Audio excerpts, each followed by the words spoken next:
Hello everyone and my dear students, hope you are doing great.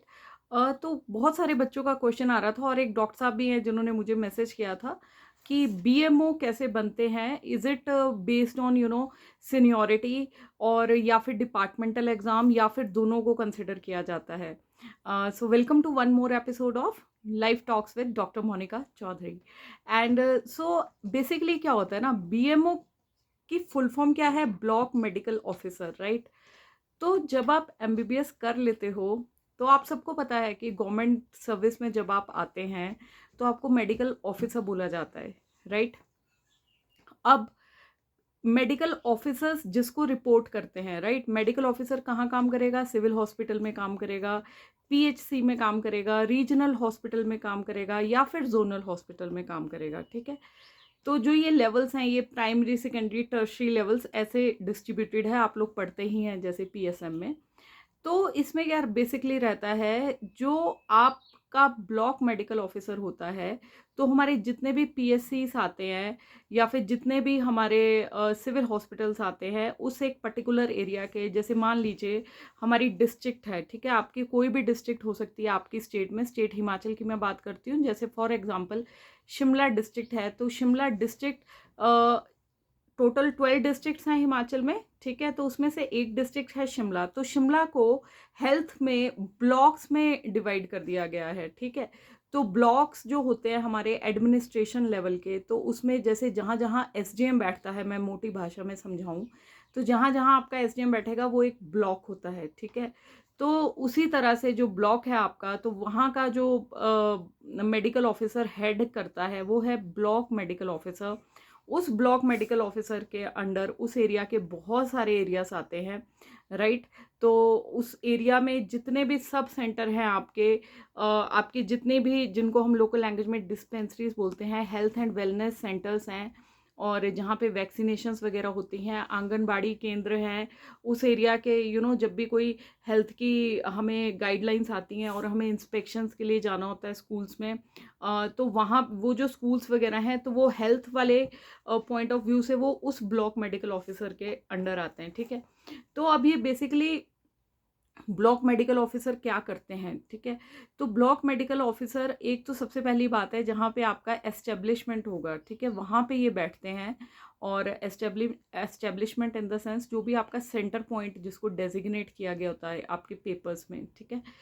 Normally ये आपका civil hospital रहता है जहाँ पे हमारे बीएमओ रहते हैं, बट कई जगह देखा गया है कि जहाँ पे सिविल हॉस्पिटल्स की बिल्डिंग अच्छी नहीं है या फिर ड्यू टू फिजिबिलिटी ऑल्सो, मैंने एक सर्विस करी हुई है जहाँ पे मैं सर्विस करती थी, तो वहाँ पे हमारे बीएमओ साहब बैठते थे पीएससी में, क्योंकि जो सीएच वहाँ से था वो काफ़ी दूर था, थोड़ा सा मैं लगा लूँ, और ब्लॉक के लिए वो एरिया ज़्यादा फिजिबल था, अदरवाइज़ वो थोड़ा दूर पे पड़ जाता था, ठीक है। अब बनते कैसे हैं इस पे बात करते हैं। देखिए, बीएमओ बनने के दो तरीके होते हैं।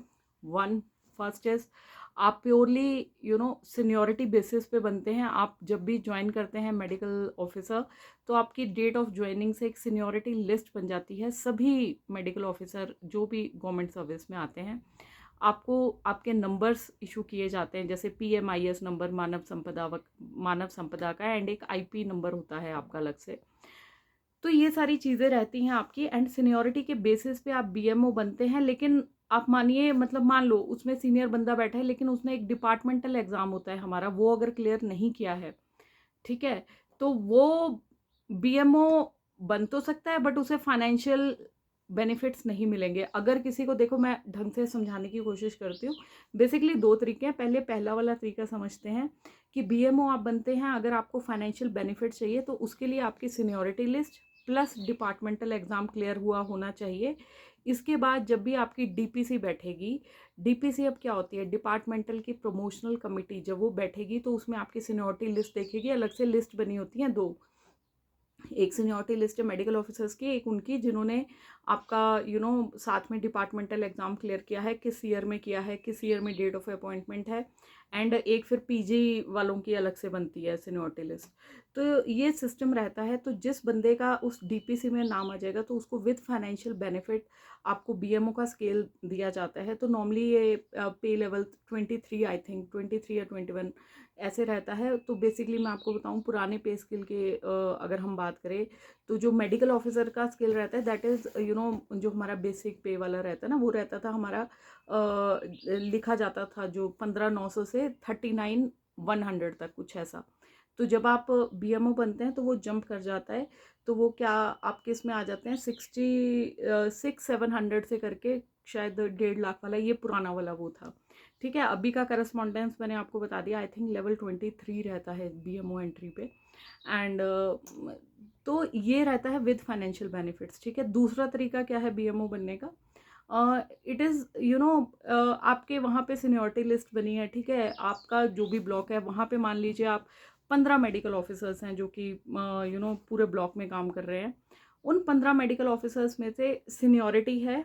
ठीक है, कोई सीनियर है लेकिन उसका मन नहीं है कि भाई मैं एडमिनिस्ट्रेशन में काम करूं, बिकॉज होता है ऐसा कि some people they are not comfortable कि हाँ यार हम अपना पेरिफेरी में काम कर रहे हैं। पेरिफेरी किसको बोलते हैं? जो गांव की पोस्टिंग होती है उसको पेरिफेरी कहा जाता है, कि हम वहाँ पे सेटिस्फाइड हैं भैया, हमें नहीं एडमिनिस्ट्रेशन के काम में फंसना है।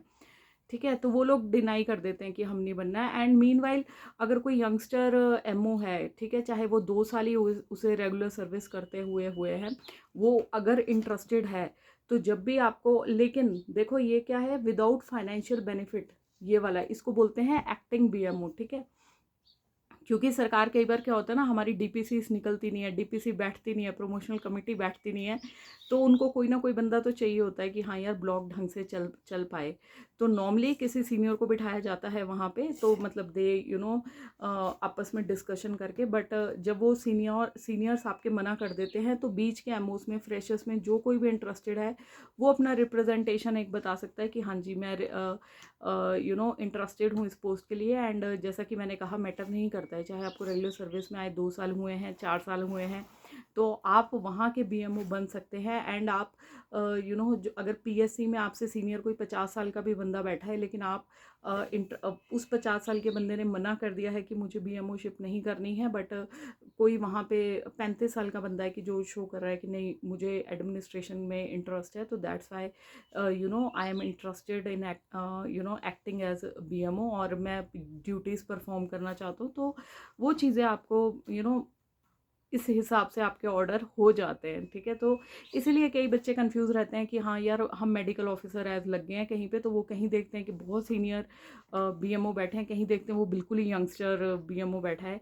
तो बीएमओ के हिसाब पे बिहाफ पे जो भी आपके मीटिंग्स रहते हैं, मंथली मीटिंग्स विद सीएमओ, जो प्रोग्रेस देनी होती है तो आपको वहीं जाके देनी है। ठीक है, तो इसमें ये चीज़ें होती हैं। And it's not clash of any ego और anything like that, because some people they refuse कि हाँ यार we are satisfied with our job as MO, and some people they have got those administrative skills, and if they want to come forward, कि if they want to experience कि हाँ यार कैसा रहता है, तो बिकॉज बीएमओ का काम क्या, आप पूरे ब्लॉक को देख रहे हो, एसडीएम के साथ जो मीटिंग्स होंगी, जब बीडीओ के साथ मीटिंग्स होंगी, तो उसमें आप लोग बैठेंगे, वहाँ पे आपका डायरेक्ट पार्टिसिपेशन होगा। बिकॉज आरकेएस जो हमारा रोगी कल्याण समिति मीटिंग्स हैं, तो उसके जो प्रिसाइडिंग ऑफिसर हैं, चेयरमैन हैं, तो वो एसडीएम रहते हैं, राइट। एंड सीएमओ के साथ आपकी मीटिंग्स होंगी, वेरियस प्रोग्राम्स हैं, और आपको इतने बड़े 15 मेडिकल ऑफिसर्स को हेड करने का मौका मिलेगा। आपके अंडर बहुत सारा स्टाफ होगा,